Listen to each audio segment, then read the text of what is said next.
This event had made at the time a deep impression on my mind, as well as on that of the inhabitants of Paris. I perhaps had felt it still more forcibly on account of the principles of my childhood, the habits and connections of my younger days, and the line of my political opinions, and I was at that time far from having got the better of this feeling. That first impression had still remained in all its force, and my ideas on this point were such that I should certainly not have dared to pronounce the name of the prince in the presence of the emperor. It would have seemed to me to convey the idea of a reproach. I carried the feeling so far that the first time I heard him pronounce the name himself, I turned red with embarrassment. Fortunately, I was walking behind him in a narrow path, otherwise he would certainly have observed my confusion. Yet, notwithstanding all these previous dispositions on my part, the first time the emperor developed this affair in all its general bearings, its details, and circumstances, when I heard him expose his various motives, with that conciseness, brilliancy, and power of persuasion which form the characteristics of his logic, I must confess the affair seemed to wear a new aspect. When he had ceased to speak, I remained surprised, absorbed in thought. I silently called to mind my former objections. I was angry with myself for having little or nothing to answer at this moment, and I was obliged to confess internally that I found myself stronger in feelings than in arguments or solid objections. The emperor often resumed this subject, which gave me an opportunity of observing in him some characteristic shades very strongly marked. I have on those occasions most distinctly and frequently seen in him the private man struggling against the public character, and the natural feelings of his heart contending against those which were suggested by his pride and the dignity of his station. In the unreserved moments of familiar intercourse, he showed himself not indifferent to the fate of the unfortunate prince, but if his conversation had reference to public concerns, it was altogether quite a different thing. One day, having spoken to me of the youth and the untimely end of this ill-fated prince, he concluded by saying, and I have since learned, my dear Lescazes, that he was favorable to me. I have been assured that he used to speak of me with some degree of admiration. Such is the retributive justice in this world. These last words were pronounced with such an expression. Every feature of his face was so much in harmony with that expression that I have no doubt that if the individual whom Napoleon pitied had been at that moment in his power, he would have been eagerly forgiven, whatever his acts or intentions might have been. This is no doubt a sentiment expressed in an unguarded moment in which I had, as it were, taken him by surprise, and I do not suppose that many persons have found themselves similarly placed. This delicate subject was too sensibly connected with Napoleon's pride and the peculiar cast of his mind to allow him to be lavish in his expressions of such feelings, and he therefore varied his arguments and his words on the subject as the circle of his hearers increased. We have just seen how he expressed himself in the confidence of a private conversation. His language was even different when we were all assembled together. The affair, he would then say, might have occasioned him some regret, but he had not given rise to any remorse, nor even to any scruples. But when there were any strangers present, he would pronounce that the prince had deserved his fate. The emperor used to consider this affair under two very distinct aspects, with reference to the common law, or the established rules of justice, and with reference to the law of nature, or acts of violence. With us, he would willingly argue the matter, and generally on the principles of common law, and he seemed to condescend to do so on account of the familiarity that existed between us, or his superiority over us.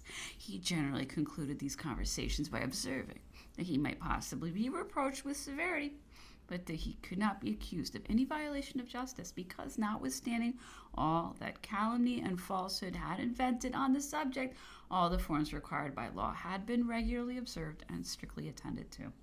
In the presence of strangers, the emperor adopted a line of argument founded almost exclusively on the law of nature and the state politics. It was visible that it would have been too painful for him so far to lower himself with them as to insist much on the principles of common law. To have done so would have appeared like an attempt to justify himself.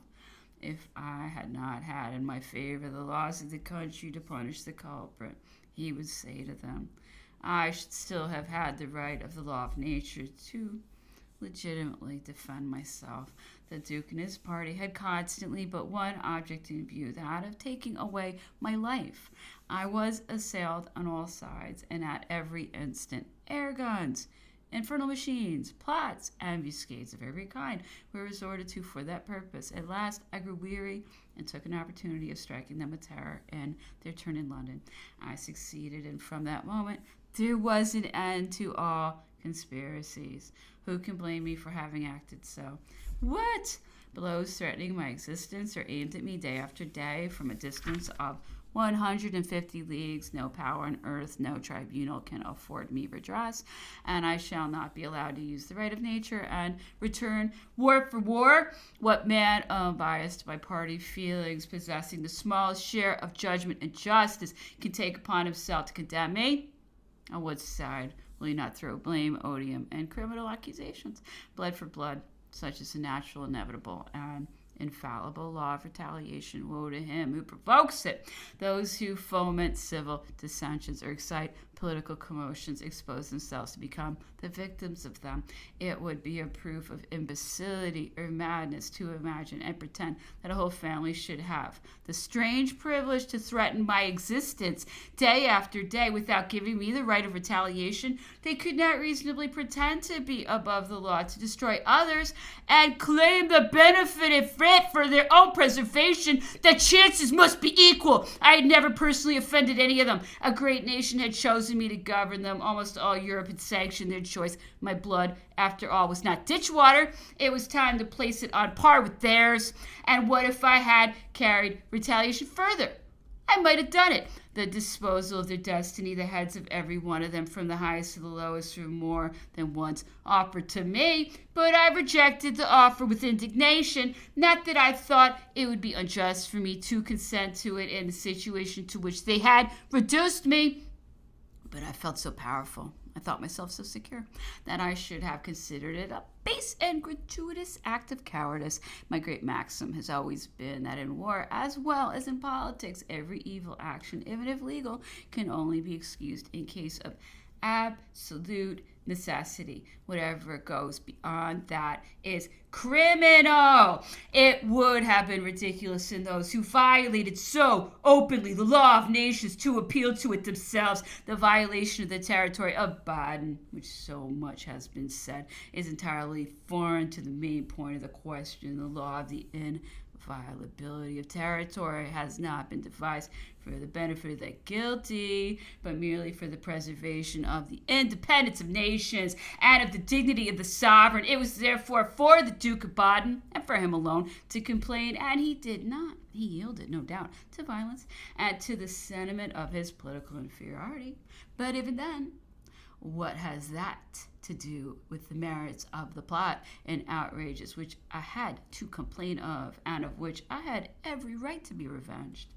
And he concluded that the real authors of the dreadful catastrophe, the persons who alone were responsible for it, were those who had favored and excited from abroad the plots formed against the life of the first consul. For, said he, either they had implicated the unfortunate prince in them, and had thus sealed his doom, or by neglecting to give him intimation of what was going forward, they had suffered him to slumber imprudently on the brink of a precipice, and to be so near the frontiers at the moment when so great a blow was going to be struck in the name and for the interest of his family. To us, in the intimacy of private conversation, the emperor would say that the blame in France might be ascribed to an excess of zeal in those who surrounded him, or to dark intrigues or private views that he had been precipitately urged on in this affair, that they had,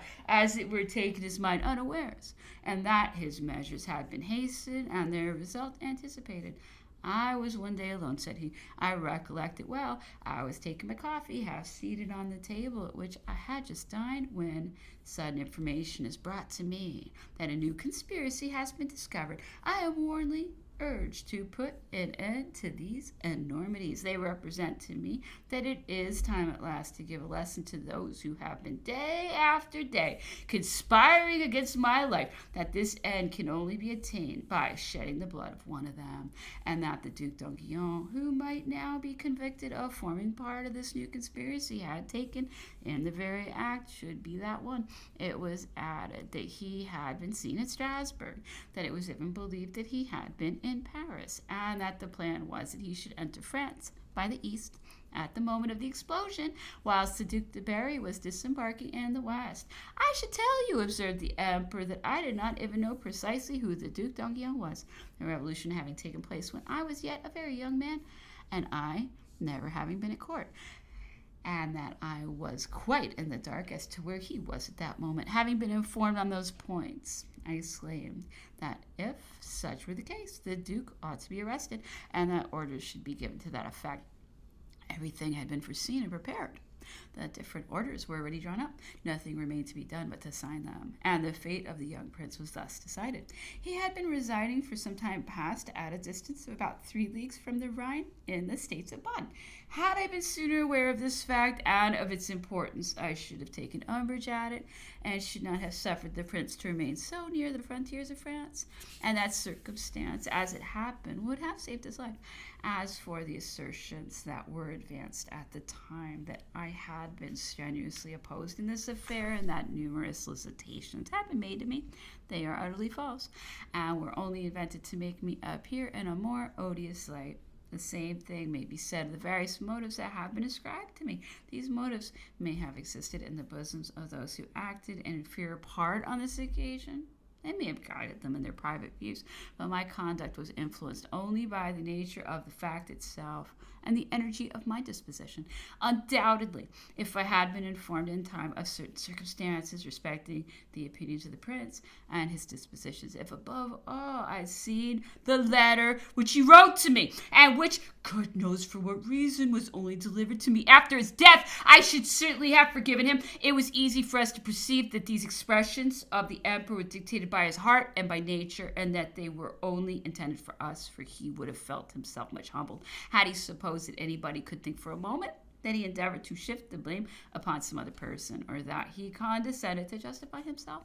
And this feeling was carried so far that when he was speaking to strangers or dictating on that subject for the public eye, he confined himself to saying that if he had seen the prince's letter, he should perhaps have forgiven him, on account of the great political advantages that he might have derived from so doing, and in tracing with his own hand his last thoughts, which he concludes will be recorded in the present age and reach posterity, he still pronounces on this subject, which he is aware will be considered the most delicate for his memory, that if he were again placed in the same situation, he should again act in the same manner. Such was the man, such the stamp of his mind, and the turn of his disposition. Let those who delight in searching the human heart in its innermost recesses, to deduce consequences and draw conclusions, now exercise ingenuity. I have supplied them with valuable materials. I have laid genuine documents before them. I will add another, and at last, which will not be the least worthy of notice. Napoleon one day said to me, with reference to the same subject, if I occasioned a general consternation by that melancholy event, what a universal feeling of horror would have been produced by another spectacle with which I might have surprised the world.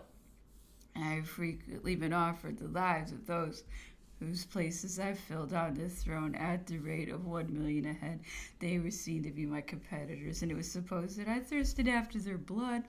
But even if my disposition had been different from what it was, had I been formed to commit crimes, I should have repelled all thought of the crime thus proposed to me, as seeming altogether gratuitous. I was then so powerful, so firmly seated, and they seemed so little to be feared.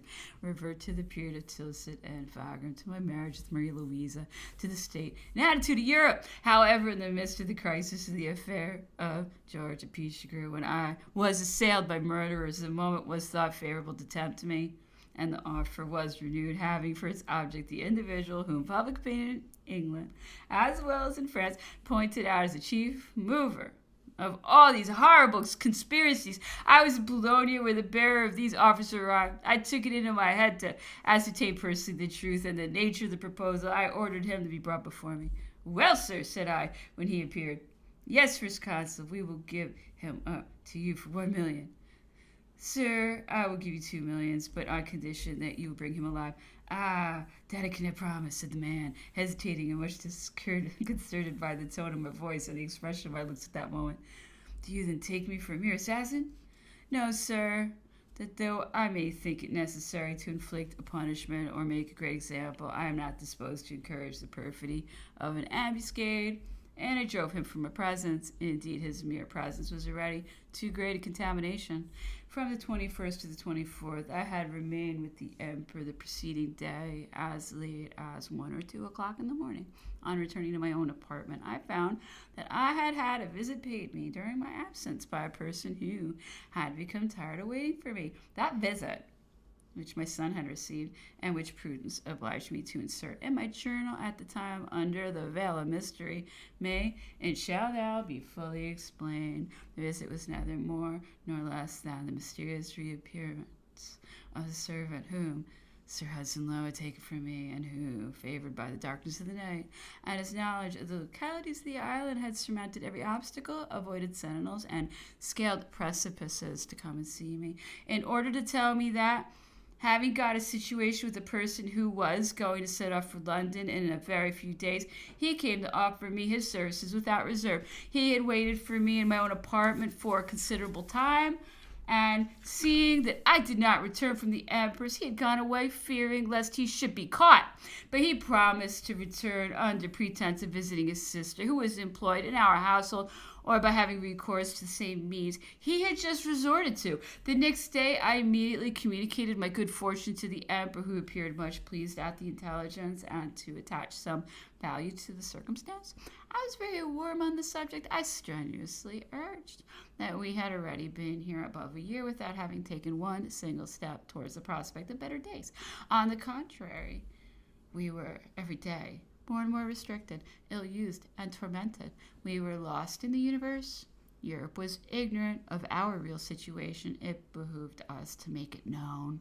Day after day, newspapers showed us the veil of imposture which had been thrown over us, and the impudent and disgusting falsehoods of which we were the objects. It was for us, I urged, to publish the truth. It would find its way to the ears of the sovereigns, to whom it was perhaps unknown. It would become known to the people, whose sympathy would be our last consolation, and whose indignation would at least revenge us upon our cruel persecutors. We immediately began to search amongst our records.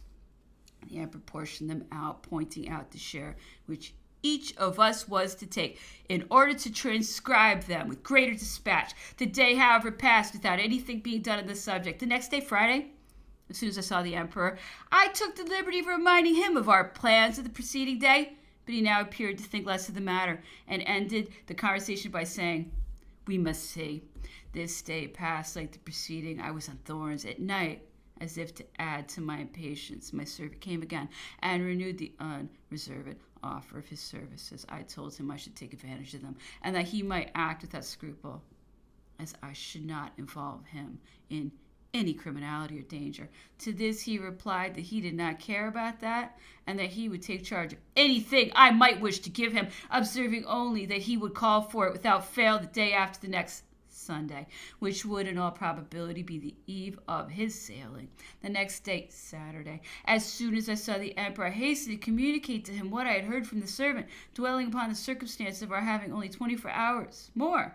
But the Emperor, with the utmost indifference, turned the conversation to some other topic, totally foreign to my object. I was struck with surprise. I knew the Emperor's disposition, and I was perfectly satisfied that the indifference, the sort of absence of mind which he manifested at this moment, could not be the effect of chance, still less the result of caprice. But what then could his motives be? This idea haunted my mind the whole day, and rendered me melancholy and miserable. At night, the same sentiment which agitated my breast during the day prevented me from sleeping. I painfully recalled to my mind every circumstance connected with this affair, when suddenly a new light broke in upon me. What do I require the Emperor, thought I? that he should stoop to the execution of trifling details too much beneath him? No doubt, disgust and secret dissatisfaction have occasioned the silence which has caused my uneasiness. Ought we to be useless to him? Can we not serve him without afflicting him? And then several of his former observations came across my mind. Had I not informed him of the affair? Had he not approved of it? What more could I expect? Henceforth, it was for me to act, and I made up my mind in one instant.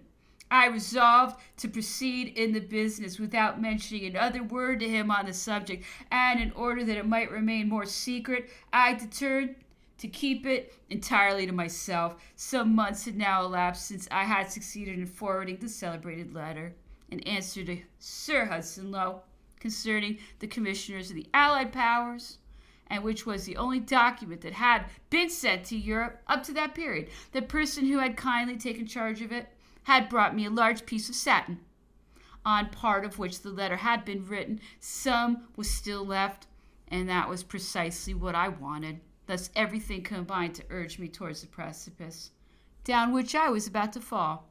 As soon as daylight appeared, I gave the remainder of the satin to my son, on whose discretion I could rely, and he spent the whole of the day in tracing upon it my letter to Prince Lucian.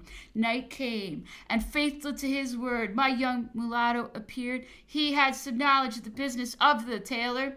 He sewed with his own hands the satin into his clothes and took his leave of me. I promised to give him some other things if he came to see me again before his departure, and wished him a pleasant voyage in case I should not see him again. Afterwards, I went to bed with a light heart and a feeling of satisfaction arising from the contemplation of a day well employed and marked by a fortunate event.